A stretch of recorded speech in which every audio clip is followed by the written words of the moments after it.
So again today we discuss lesson number 6, crisis of constitutional order. Here we are talking about towards the imposition of internal emergency in the country. In January 1974, students of Gujarat and on the same lines in March 1974, students of Bihar had launched an agitation against rising prices of food grain, cooking oil and other essential commodities and against corruption in high places. So the student protest was joined by opposition parties and became quite widespread, and later on it was led by Sarvodaya leader Shri Jayaprakash Narayan. Gradually, this movement spreaded in the other state of North India, and protesters started asking for the resignation of government. During these days, June 12, 1975, Justice Jagmohan Lal Sinha of Allahabad High Court passed a judgment declaring Shrimati Indira Gandhi election to Lok Sabha invalid. बेटा जी 1974 में जनवरी में कुछ student थे गुजरात और बिहार के जो voice race कर रहे थे, एजिटेशन कर रहे थे अनाज के भाव बढ़ने की वजह से, कुछ कुकिंग ऑयल के कीमतें बढ़ गई थी और कुछ और ज़रूरी चीज़ों की और कुछ करप्शंस के लिए भी। तो सेम टाइम वहाँ पे जयप्रकाश नारायण जो सर्वोदय लीडर था उसने भी उनके साथ ये मूवमेंट स्प्रेड की हुई थी, क्योंकि उन्हीं दिनों में 12 जून 1975 में बरेली में एक इलेक्शंस हुई थी। उसमें इलाहाबाद हाई कोर्ट में केस दायर हुआ था बरेली की इलेक्शंस के लिए। तो वहाँ पे जगमोहन लाल सिन्हा नाम था जस्टिस का, जिसने ये जजमेंट की थी कि वो इलेक्शंस जो हैं वो इनवैलिड है, जिस वजह से इंदिरा गांधी के लिए बिगेस्ट चैलेंज था। So the election of Indira Gandhi was challenge by socialist leader Raj Narayan on the ground of that she had used to service of government servant in her election campaign, and this made the condition more critical, जिस वजह से उन लोगों ने और critical कर दी condition. सो दिल्ली में Ramlila ground में in Delhi Ramlila ground on June 25, 1975 Jayaprakash Narayan उसने अनाउंसमेंट की a nationwide satyagraha for her resignation. उसने कहा पूरा का पूरा देश सत्याग्रह पे बैठेगा ताकि इंदिरा गांधी रिज़ाइन कर दे। एंड आज the army and police and other government employees not to obey illegal and immoral order of the government. वो कहते सभी फौजों को बोल दिया, पुलिस को बोल दिया, स्टूडेंट्स को बोल दिया कि आप इनका ऑर्डर गवर्नमेंट का मानोगे नहीं।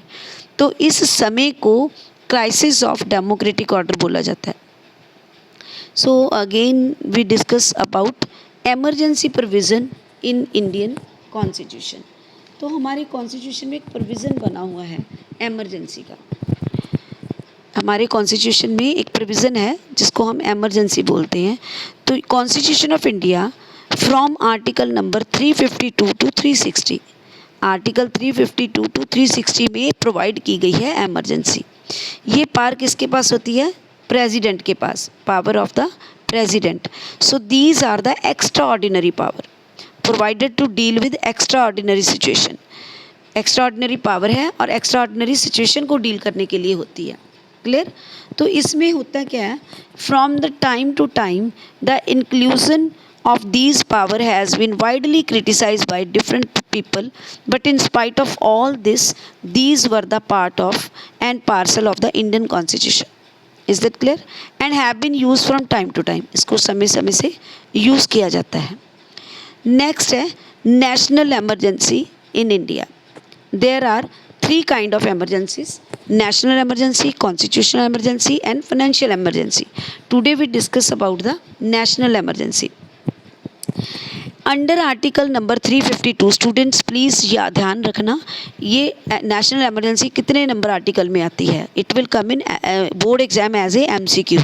सो article number under 352 president can declare emergency on the ground of that security of India और any part of the territory thereof is threatened by war और बाय एक्सटर्नल एग्रेशन। या तो ये emergency होती है बाहर से कोई हमला कर दे या कोई लड़ाई लग जाए, और बाय आर्म रिबिलियन या कोई फौज विद्रोह कर दे, the declaration may be made before the actual occurrence of war, मतलब एक्चुअली लड़ाई नहीं हुई है लेकिन लड़ाई लगने के आसार नज़र आ रहे हैं, तो उस डेंजर को, उस स्थिति को सॉर्ट आउट करने के लिए एमरजेंसी डिक्लेयर की जाती है। The proclamation of emergency needed to be approved by both house of parliament with the 2/3 majority of member present and voting and majority of total member within 1 month of the declaration। इसमें 2/3 members की हाँ होनी ज़रूरी है। Otherwise emergency will come to an end, 1 महीने के अंदर अंदर वो बोले कि हाँ ये एमरजेंसी कंटिन्यू रहनी चाहिए, नहीं तो फिर 1 महीने बाद वो जो डिक्लेरेशन के 1 महीने बाद वो ख़त्म हो जाएगी। वंस अप्रूव्ड बाय पार्लियामेंट, अगर पार्लियामेंट ने अप्रूव कर दी तो एमरजेंसी 6 मंथ तक हो सकती है और फर्दर एक्सटेंड भी की जा सकती है अगेन एंड अगेन 6 मंथ के लिए।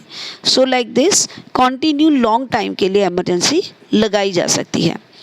प्रेसिडेंट में revoke the emergency at any time, हो सकता है वो खुद ख़त्म कर दे किसी भी समय एमरजेंसी को। और members of the Lok Sabha can also revoke the emergency, ये भी पास कर सकते हैं मेजॉरिटी के साथ बस इसको ख़त्म किया जाए। So now we are talking about national emergency in India.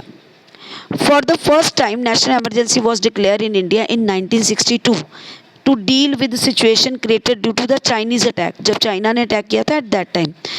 And this proclamation continued till January 1968, 1962 से लेके 68 तक रही। Second time emergency was declare in December 1971, दूसरी बार एमरजेंसी डिक्लेयर हुई 71 में, जब पाकिस्तान, ईस्ट और वेस्ट पाकिस्तान की लड़ाई हुई थी।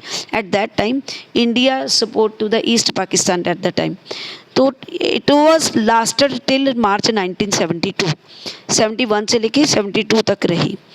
Third time emergency was declare on June 25, 1975 due to possibility of internal disturbance in the country and it lasted till जनवरी 18, 1977, 75 से लेके 77 तक रही है ये एमरजेंसी।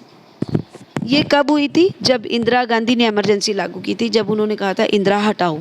जयप्रकाश नारायण ने जगमोहन सिन्हा जस्टिस का डिसीजन आने के बाद डिक्लेयर किया था कि इंदिरा को हटाया जाए at that time. Is that clear? Further we will discuss in next lecture.